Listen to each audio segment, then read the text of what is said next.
Good afternoon, and thank you very much for joining this afternoon's Cuppa Club with Kathy Ryan, Chair of Norton Community Land Trust, Vice Chair Fiona Brown, and hopefully live from the site, we're going to have Charlie Luxton on the line.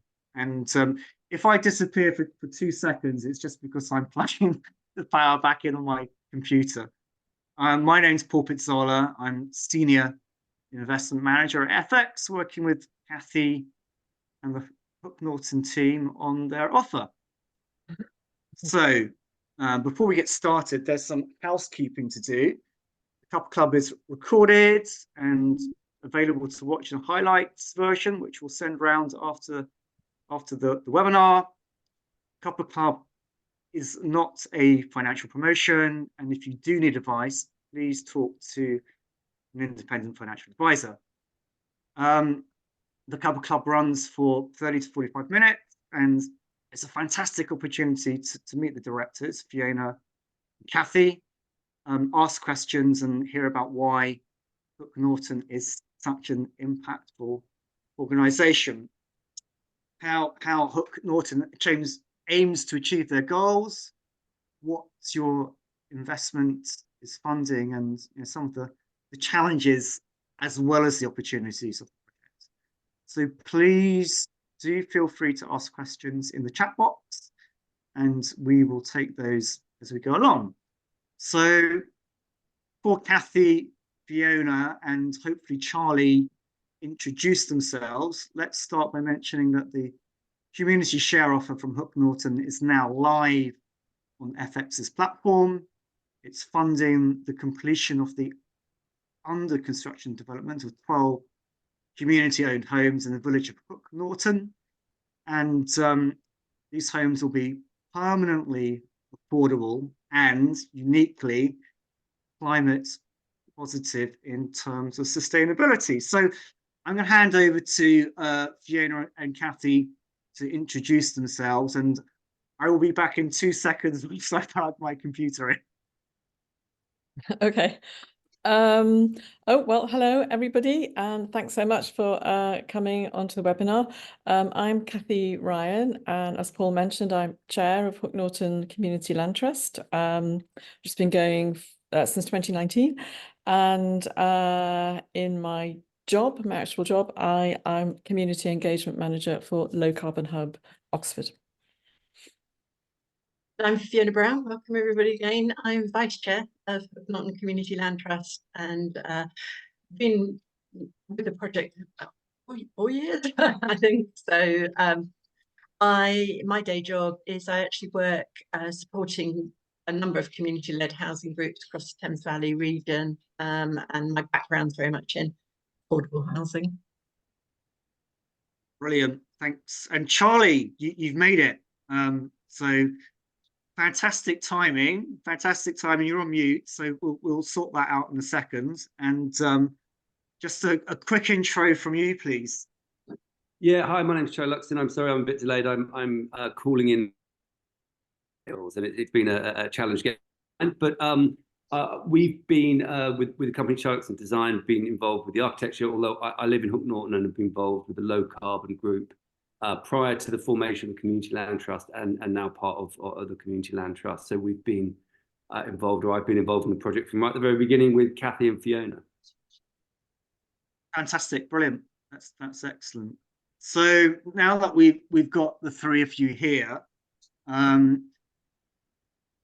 it's one of the what really is exciting and unique about this audit, sustainability, community placemaking all together into one development. So I just wonder if you could tell us a little bit more about the sustainability features of the development and how that makes it unique. I think that's a question for Charlie. Shall I lead on that, do you think? Yeah, I'll have a crack at that. Basically, the village of Hook Norton has had about 160 new houses in the last 7 or 8 years.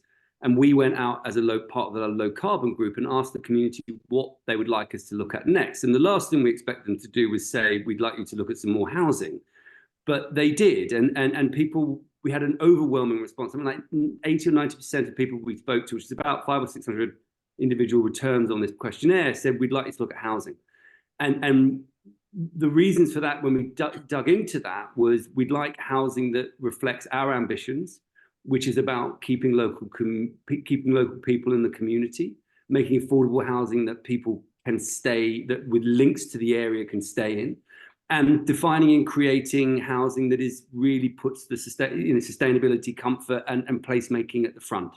And I think we were all slightly surprised about that, and have been on a journey to understand what that really means and try and create a place that reflects it. And so what's interesting is when you start involving the people that are going to live in a building or in the buildings in their design, you get a very different result. Now, we started this process 4 or 5 years ago. I can't quite remember the date, but with a meeting in the local sports centre, sports club, social club, and asked people, how would you like these houses to be? Would you like them to be, we had a piece of land in mind, little boxes with gardens like developers build, and we had various options. It was very interesting when you ask people those questions. They're like, no, not necessarily. If actually you want to put the cars away from the housing, actually have more community shared space, smaller gardens, we'd be into that. We're really into the idea of lowering bills through better build quality, And so we took all of those ideas and created a series of options that, through about 6 or 7 different consultation processes, including little and then additional extra subgroups, came up with a plan that was very much shaped by sustainability. So from using passive house principles to design the building. So very high insulation, air tightness, mechanical ventilation, heat recovery, photovoltaic panels, and critically, as well as the sort of social sustainability. So trying to focus on a shared community space, a community building, which could be a work hub or a cafe, a flexible, smaller scale community building, highly insulated, so warm. I'm sure, Paul, you've sat in a drafty village hall before, and they're not the most comfortable of places, and they're very expensive and energy intensive to heat for a few hours every week. So we wanted to try and make something much more suited to modern use, and to create a place for people to grow food. And critically, so to look at also transport. So we've got a car club, which is electric cars, 5 cars located in the development. And all of that sort of brings together this holistic attitude to creating place. And I think that's really important. And I think part of the reason the community were very positive about it was about the community setting the agenda for what housing could be in our community, rather than being told or dictated by others and outsiders. And really, that's what I think is so important about this project, and why really hope that people will get behind it, and have done in our local community, and now the FX community, is that actually it's about people controlling what housing they get, how they get it, and who lives in them, in the right way, And so it very much, the affordable housing very much focuses on people with local connection, whether that be living in the village, working in the village, or children from the village. And I think it's this idea that housing isn't just a place to live.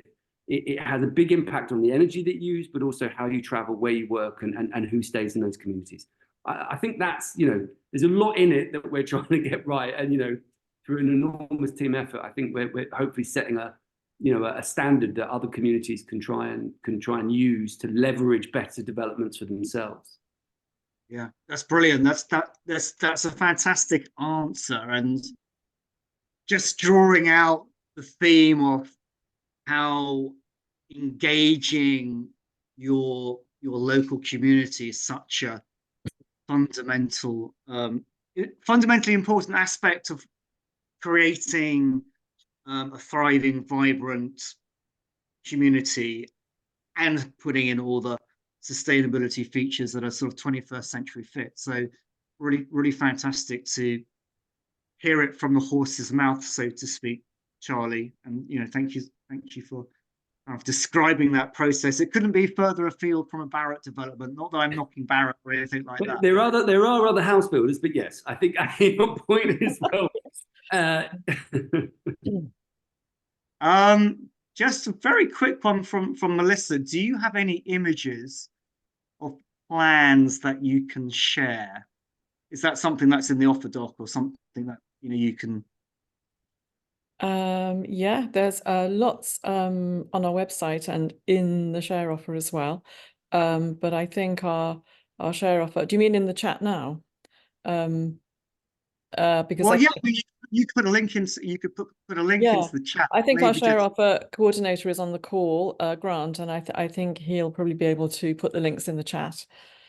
brilliant, brilliant. But the plans are there. That's fantastic. And Tim is saying, love Charlie's description. Sounds like co-housing. So already getting some decent appetite in terms of questions from the audience, which is fantastic. So going to turn to the next question, which I suppose is the sort of the social impact driver for affordable homes. And in very simple terms, why is there such a great need for affordable housing in Hook Norton? Well, just following on from Charlie's really enthusiastic description of the whole project, it kind of started because at the time there were over 1,000 homes in Hook Norton, with a lot of new house building that was built all around the edges of the village, so that the village is spreading and it's getting wider bit by bit, and a lot of the homes are just unaffordable to people, especially young people, just trying to live and work in the village. So, there's a lot of young people working in jobs in the shops, the pubs, playgroups, but they were on, close to the minimum wage. And so the question cropped up, where are they supposed to live? And they're all leaving the village to try and find cheaper accommodation quite far away, really. So, what we really wanted to do was to make sure that there was really good quality, well-designed, affordable accommodation that would be fit for the future. And we put out a survey in 2018, I think. And as Charlie said, we got a huge, out of 1,000 homes, we got 550 returns, I think, which is quite high. And the really fascinating thing from that, because what emerged was people wanted them to be affordable, but they also really talked about a sort of a different way of life that they would like. And they put a lot of people put in the notes that they would want mixed age groups living side by side, for example, and they would like the whole site and project to be designed to decrease isolation and increase social contact. So we've tried to do that as much as possible by including the way that the homes are arranged around the site, but also to have some communal facilities on site as well that people can use and go to, and importantly, share with the wider village as well.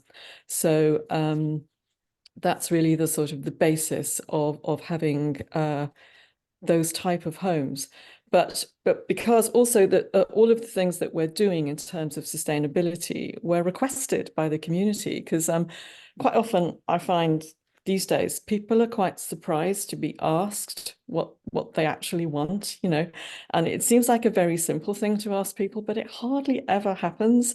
And so when you do, it's often quite surprising. And they wanted homes to be built to sustainable standards, and they wanted them to be around in 100 years. And they also wanted, which is very prescient, to have low energy bills, and we didn't know at the time what was going to happen with the energy price cap. And we didn't know that COVID was coming, and that people really, what came out of that, one of the prevailing themes was that people really wanted an increased sense of community, because it was vital at that time to people's well-being, I think. And but really well and sustainably built houses that generate their own energy and everything are often way out of the price range of people on low incomes. So we really wanted to address that and to bring a little bit of equality into the project in this community, in the hope that can then be replicated around the county and nationally, really. So Brilliant. Brilliant.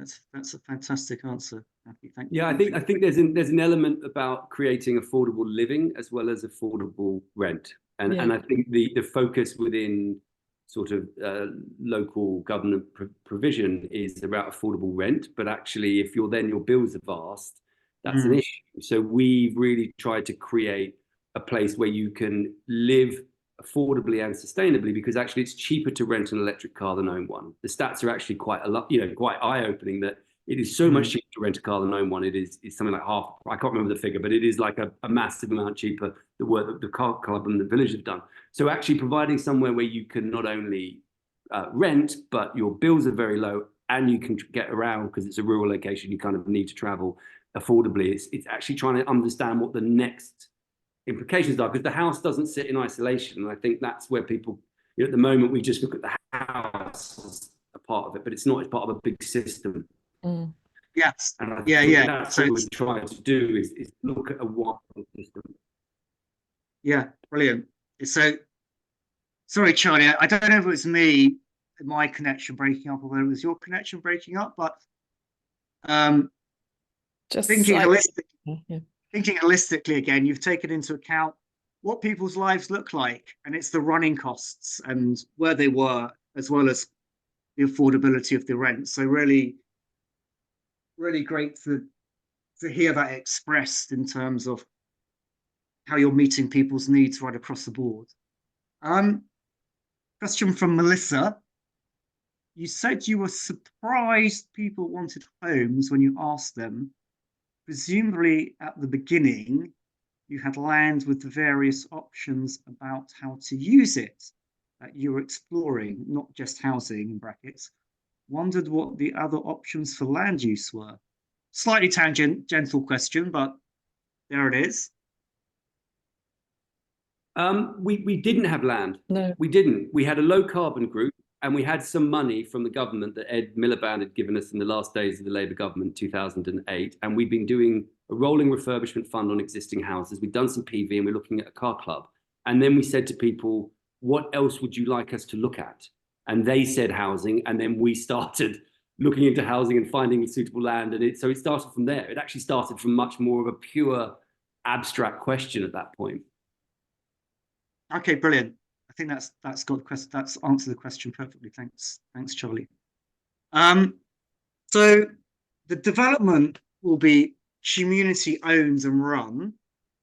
What is the benefit of that now and in the future? Is that a Fiona question? Yeah. So yes, it's been designed and built out by the community. So going forward, the community is going to retain a role in the site. We have brought Sohar in to manage the affordable homes through a lease arrangement with them. But the community are holding on to the freehold of the market homes as well, the communal open space, and also a community building that's being provided. And in order to manage those, we set up a resident-led management company. So the residents will have a real say and a real control alongside HNCLT in how those services are run, what's paid for through their service charge, in keeping all of those up. And they will also look after the community building in terms of how that's used, trying to make best use of that for the wider community as well as for the residents on site. So there's still going to be quite a lot of ongoing both involvement from HNCLT and from the wider community in terms of, we're going to need people to continue to volunteer and to come forward and help with some of those aspects of the running of the site. So, and of course, then there's always then looking forward to the next project as well. So HNCLT will continue to exist and grow as an organisation, and we'll look forward to doing, other things in the future. Brilliant. So I've got one long question. Questions coming in thick and fast, so you're obviously hitting the right notes. Says, okay, let's take this one from Chris. How come there is a need for this investment? Was the £500,000 share offering part of the original finance plan? What is the alternative finance plan if you do not raise the minimum 300,000?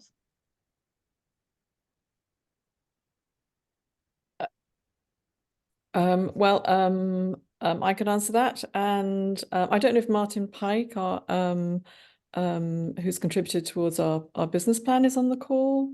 Is he? I think he is. Yeah. Shall we just ask Martin to? Hi, Martin. Welcome in. Hi. Welcome in. Thank you very much for taking the question. Shall Yeah. I just run through that again? Give you Yeah. a moment to pause for breath.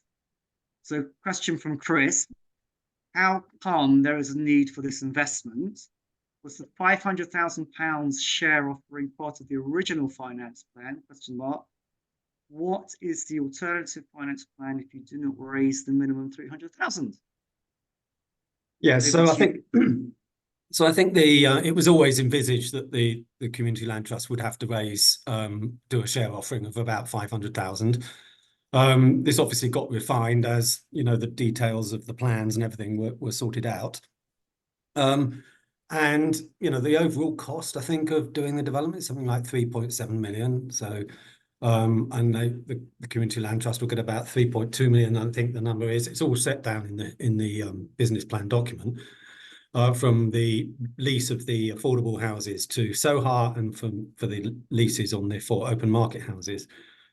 And there's just this £500,000 gap that was always there.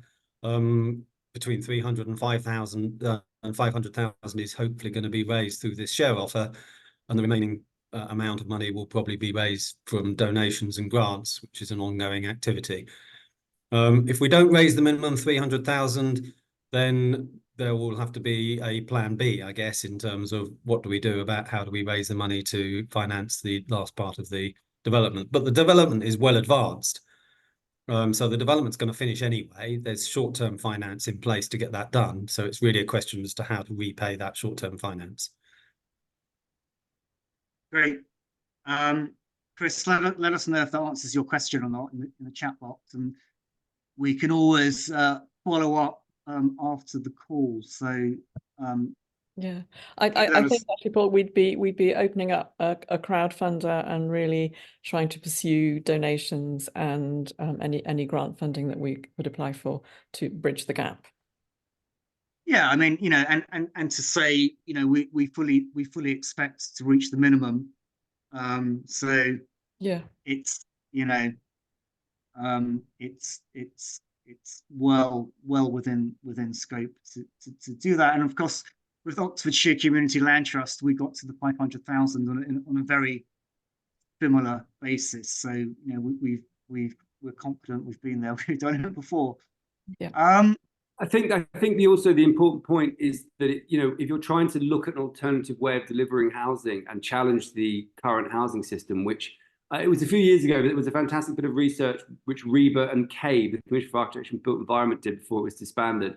But they asked people whether they thought that modern housing was of good quality, and 74% of people said it wasn't, and they're not interested in buying new housing. Now, you imagine any other industry where 74% of your potential buyers say that your product is rubbish.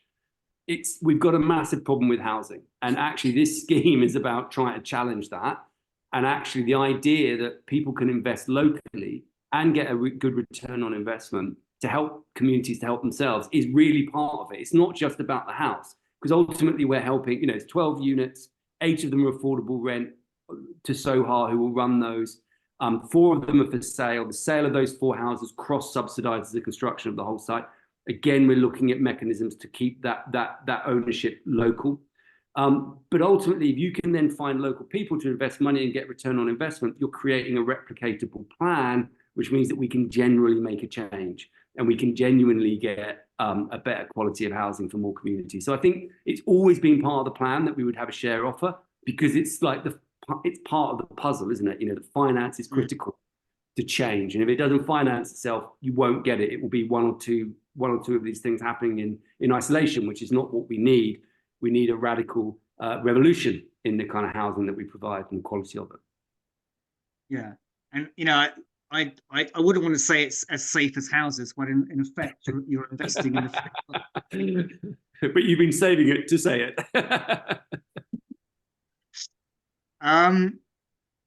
Interesting question from Alan.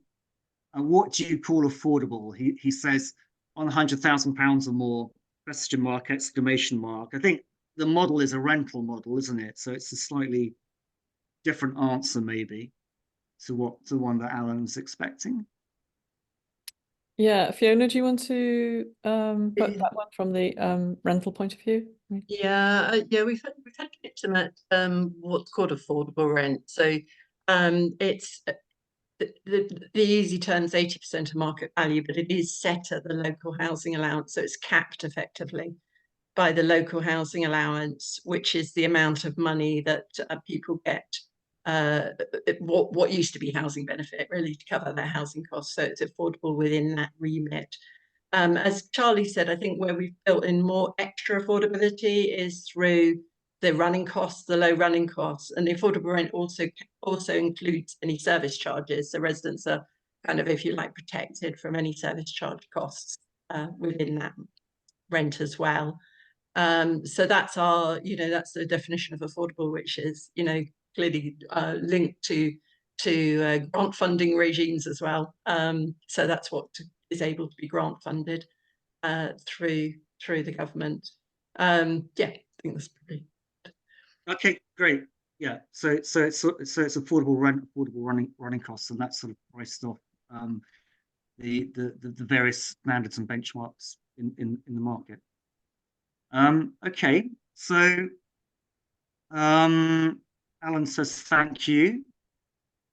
I'm gonna ask the $1 million question: who will be moving in and when? So that's Well, maybe everybody's got something to say about that.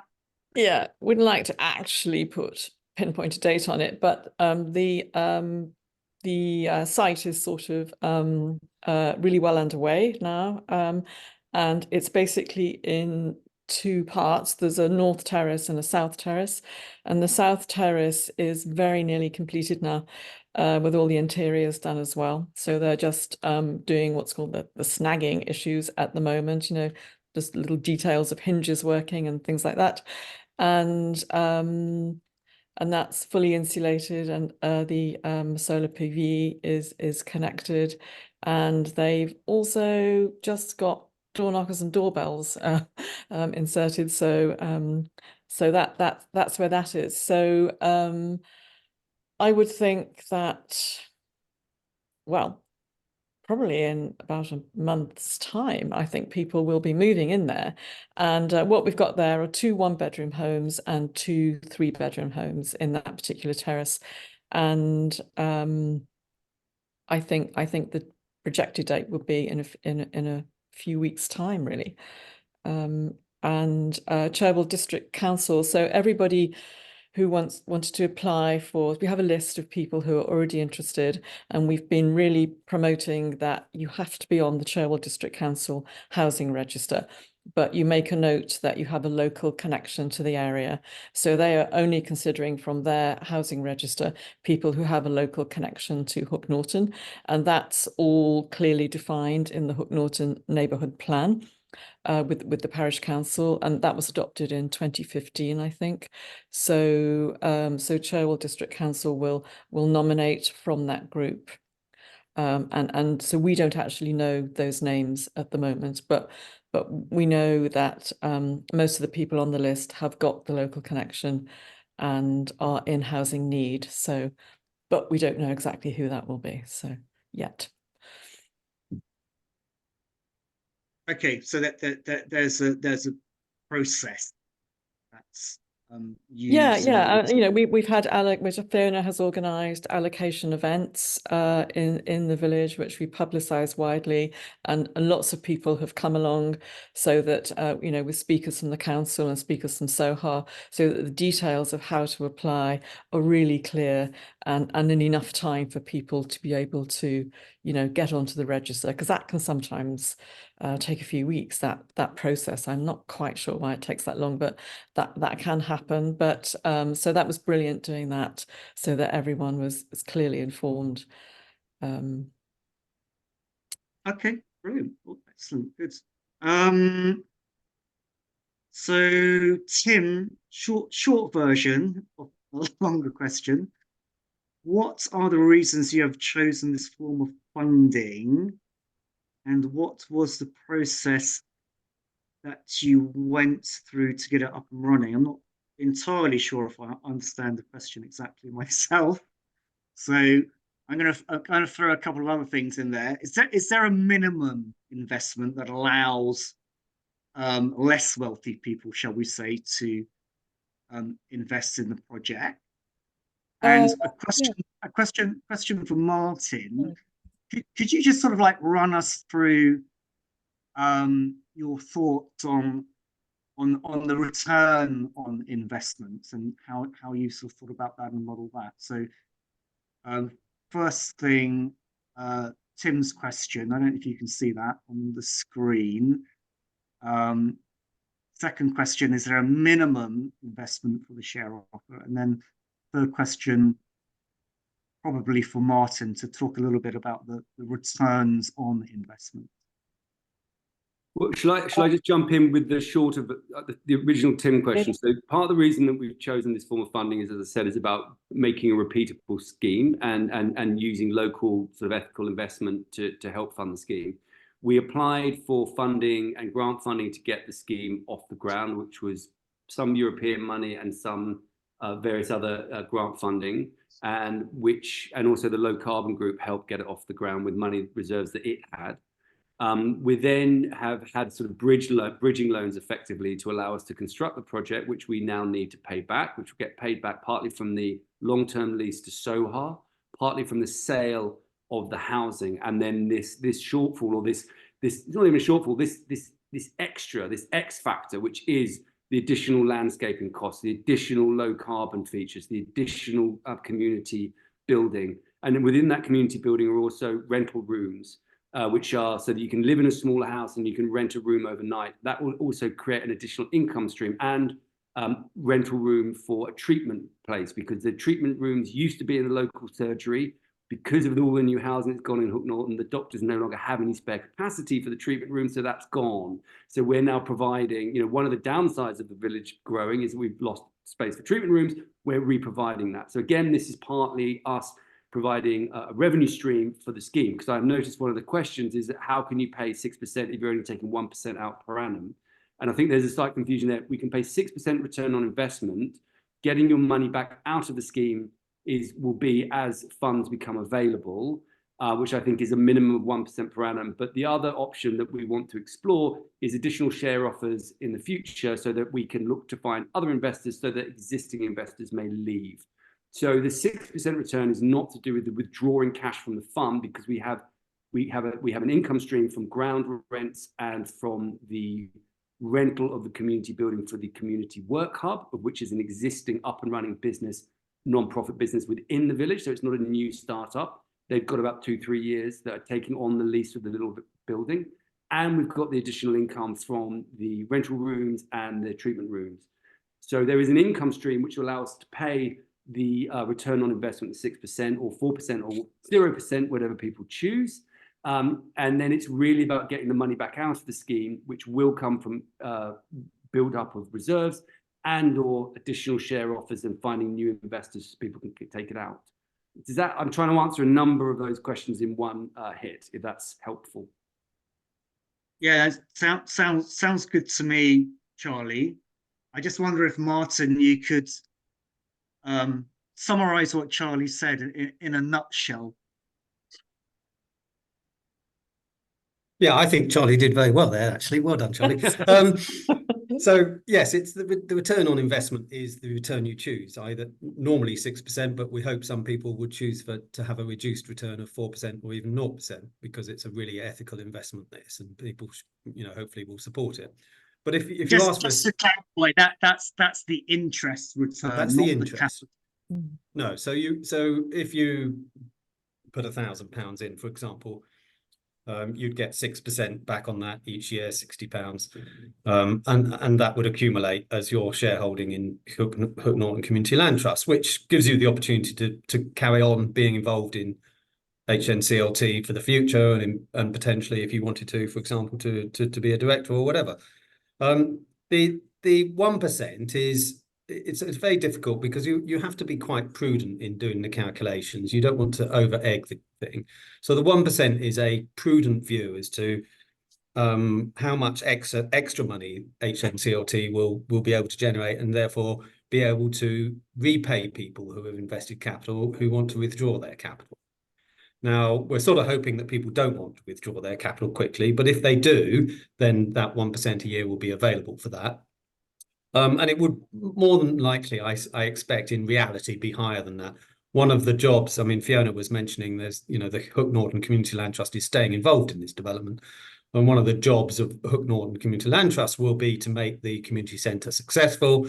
And if it makes it successful, it will make more money than is set out in the business plan, and it will enable them to repay, allow more people to withdraw capital if they want to. But actually, if you want to stay invested and get 6% every year, that's great as well. Brilliant. Thanks for that, Martin. Much appreciated. So I'm gonna turn to the next question, which is, while the development benefits the Hook Norton community, and something that I think you've all touched on, how does it provide a blueprint for other community-owned housing developments across the UK? And I'm sure that's a question that Tim's going to be interested in the chat box too. So, is this a blueprint for the housing crisis that we're experiencing in the UK at the moment? I would say yes, because if we can do it, then other communities can. And I noticed there's a question, I think it's from Melissa, and she's saying it's a very, very time-consuming process, and indeed it is, and it's 6 years old, and so do we have funded personnel, or is it run by volunteers? And it's run by volunteers. We did have some grant funding at the very beginning in 2018 to fund 2 people to job share 2 days a week for about 9 months to get it initially off the ground. But then since then, everyone has just been volunteers, and it is, there is a lot to do for certain. But I think that any other communities probably could do this. And the really sort of very sort of quite unique thing about some of the sustainability on this project is that we partnered with a company called Synergy, and also Hook Norton Low Carbon, which already existed. And that's really to link, we've got 68 kilowatts of solar on the roofs of the homes, and there's also an existing 50 kilowatt output on the very nearby sports and social club. So those two are linked together now through a private wire, and we have a 100 kilowatt community battery on site as well. So that's providing a smart microgrid, so that that will be able to slightly control the energy that's generated, and so that at times of peak demand that there'll be surplus energy saved in the community battery, and that will also lead to the residents having reduced energy prices as well. So and I think that normally you wouldn't get that on housing projects of less than 30 homes. So this is the first one, as far as we know, that's managed to do that for less than 30 homes. So I think that all of that together, with it being community-led, is a fantastic example, I think, for other communities to be able to start in their area. And we are already getting inquiries from other groups who are thinking of starting something in their community and sharing our knowledge and information with them, so just as Oxfordshire Community Land Trust and Tame Community Land Trust have shared all their sort of stuff with us, it's a really good and healthy, I think, movement, really, that it sets itself up as it's an alternative to the present housing system, which Charlie has already described. Brilliant. Thanks for that, Kathy. So I have one final scripted question, which was, what is the need for investment, and why should people get on board to support you? But I feel that we've covered that ground. So by all means, feel free to answer the question. or alternatively, we can jump to the summary and the call to action, which would hopefully incorporate that question.